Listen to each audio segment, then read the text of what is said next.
এখন আম ছাড়াই তৈরি করুন আমসত্ত্বের চাটনি জলপাই দিয়ে। খেতে এটা ভীষণ সুন্দর হয় আর বানানো কিন্তু একেবারেই সহজ। এটা জলপাইয়ের সিজন বর্তমান, তাই জলপাই দিয়ে তৈরি করুন দুর্দান্ত স্বাদের আমসত্ত্বের মতো একদম চাটনি। খেতে তো ভীষণ সুন্দর হয়, বানানো কিন্তু একেবারেই সহজ। তো চলো পুরো রেসিপিটা দেখতে থাকো, আশা করি আপনাদের ভালো লাগবে।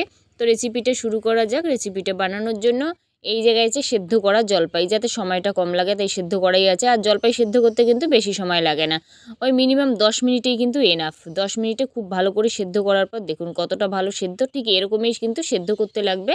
একটু নুন দিয়ে সেদ্ধ করলে খুব তাড়াতাড়ি হবে। এরপর সেদ্ধ করা জলপাই থেকে বীজটা ছাড়িয়ে নেব। জলপাইটা গরম অবস্থায় বীজটা ছাড়িয়ে নিলে ভালো হবে, একটু ঠান্ডা হলে পরে কিন্তু একটু শক্ত শক্ত হয়। তো সব জলপাই থেকে বীজটা খুব ভালো করে ছাড়িয়ে নেব, তাহলে কিন্তু চাটনিটা তৈরি করতে খুব সহজ হবে আর খেতেও ভীষণ সুন্দর হয়। এই সিজনে কিন্তু প্রায় অনেকের বাড়িতেই জলপাই আছে, ও জলপাইয়ের আপনারা অনেকভাবেই আচার তৈরি করেছেন, কিন্তু এইভাবে একবার করে দেখুন, খেতে ভীষণ সুন্দর হয়। তো জলপাইয়ের বীজটা ছাড়িয়ে নিয়ে এইখানটা জল দিয়ে খুব ভালো করে হাত দিয়ে একটু ম্যাশ করে নেব।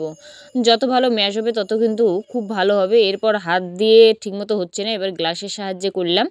তো আপনারা চাইলে না মিক্সারে কিন্তু ঘুরিয়ে নিতে পারেন, আরও ভালো হবে। তো ওইখানটা সাইডে রাখার পর শুকনা খোলায় দিয়ে দিলাম 3টে শুকনা লঙ্কা, তার সাথে আছে এইখানটায় গোটা পাঁচফোড়ন আর আছে গোটা জিরে। এটা 2 মিনিটের মতো শুকনো খোলায় ভাজিয়ে নেব। এই মশলাটা দিলে কিন্তু আচারের টেস্টটা খুব সুন্দর হয়। তো খুব ভালো করে 2-3 মিনিটের মতো এই মশলাটা ভাজলেই কিন্তু এটা মানে হবে। দেখবেন যখন মশলাটা ফাটবে তখন নামিয়ে নেবেন। এরপর দিয়ে দিলাম কিছু কালো সর্ষে, ওই 1 চামচের মতো। কালো সর্ষে দিয়ে কিন্তু বেশিক্ষণ অপেক্ষা করা যাবে না। দেখুন কালো সর্ষেটা যখন ফাটবে ঠিক এইভাবে, তখন এটা নামিয়ে নিতে লাগবে।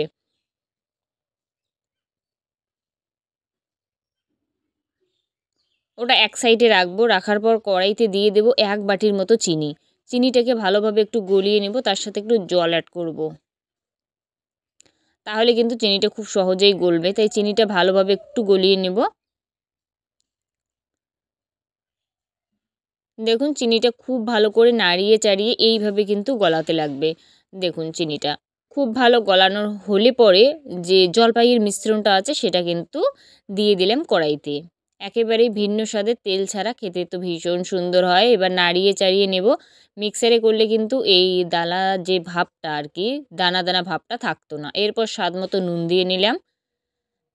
এরপর কালারের জন্য অল্প একটু হলুদ দিয়েও আরও ভালোভাবে নাড়িয়ে নিলাম। এরপর দিয়ে দেবো আর একটু শুকনো লঙ্কার গুঁড়া। ঝালটা নিজের স্বাদ অনুযায়ী আপনারা চাইলে এটা দিতেও পারেন, নাও দিতে পারেন। তবে একটু টক ঝাল হলে কিন্তু ভাল লাগে। টক ঝাল মিষ্টি হলে আচারের একটু টেস্টটা খুব সুন্দর আসে। তাই খুব ভালো করে নাড়িয়ে নিলাম। নেওয়ার পরে ওই মশলাটাকে কিন্তু গুঁড়িয়ে নেব। আর দেখুন এটা খুব ভালো করে কিন্তু ফুটছে।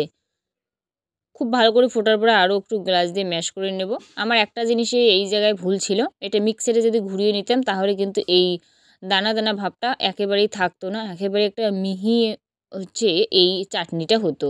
তো ওই জায়গায় আমার একটা ভুল ছিল, আপনারা প্লিজ অবশ্যই এটা কিন্তু ওই মিক্সারে একটু ঘুরিয়ে নেবেন। এরপর দিয়ে দিলাম ওই মশলাটা, যেটা শুকনো খোলায় ভাজছিলাম, ওই মশলাটা ভালোভাবে একটু বেটে নেওয়ার পর দিয়ে দিলাম।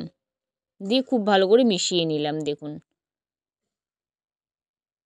আচারটা কিন্তু এটা আমার অনেকটাই রেডি। আরও খুব ভালো করে একটু নাড়িয়ে চাড়িয়ে ঘন হলে পরেই কিন্তু এটা নামিয়ে নেব। খুব ভালো করে নাড়িয়ে চাড়িয়ে দেখুন একটু ঘন করার পর লাস্টে দিয়ে দেবো বিট নুন। বিট নুন দিলে না খেতে ভালো লাগে, মানে আচারে যদি বিট নুন হয় খেতে বেশ ভালোই লাগে। তো আম ছাড়াই কিন্তু এইভাবে একবার প্লিজ জলপাই দিয়ে আমসত্ত্ব চাটনি তৈরি করুন, খেতে তো এটা ভীষণ সুন্দর হয়। এটা আমার রেডি, এটা আবার নামিয়ে নেব। দেখুন আচারটা কতটা সুন্দর হয়। এই আমসত্ত্বর চাটনিটা একবার প্লিজ প্লিজ আপনারা বাড়িতে বানিয়ে দেখবেন। এটা আচার ঠিক না, এটা চাটনিই বলা যেতে পারে। খেতে কিন্তু ভীষণ সুন্দর হয়। শেষ পাতে এখন তো জলপাই আছে, তো শেষ পাতে এইভাবে একবার তৈরি করুন জলপাইয়ের সত্ত্বর চাটনি, দারুণ হয়। যদি ভালো লাগে অবশ্যই লাইক কমেন্ট শেয়ার করে দেবেন। আর যদি এই চ্যানেলে প্রথমবার আমার রান্নার ভিডিও দেখছেন, প্লিজ চ্যানেলটাকে সাবস্ক্রাইব করে রাখবেন। পাশে থাকা বেল আইকনটি প্রেস করে রাখবেন, যাতে আমার রান্নার ভিডিওগুলো সবার আগে আপনার মোবাইলে পৌঁছায়।